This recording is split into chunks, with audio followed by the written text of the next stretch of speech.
my house now, and we just got back from the pumpkin patch. We went to Underwood Farms. It was a lot of fun. We left later than I wanted to, and so that sucked. Sorry about the sun. Let me try to sit in the shade, guys. Oh, and today's a lot warmer than usual, but I should have figured that out. But this is my outfit of the day. I got this top, really cute top from Marshall's, and I wore my black pants, and I'm just wearing these brown sandals, again from Marshall's. As you can tell, I love Marshall's.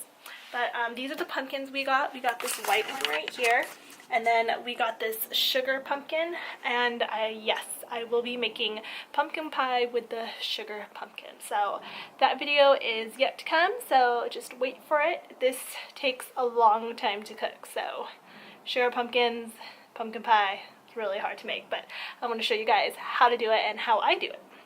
But yes, we had a lot of fun at the pumpkin patch.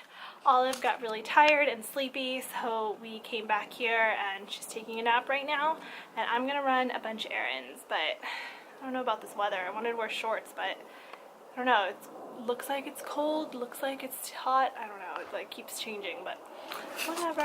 So yeah, so I think I'm just gonna end the vlog here because we're gonna have a difficult night as it is with Olive. So I will just end it here. Give this video a thumbs up. Don't forget to subscribe and hit that notification bell so you guys know when I have new videos up. I'll see you guys next time. Bye.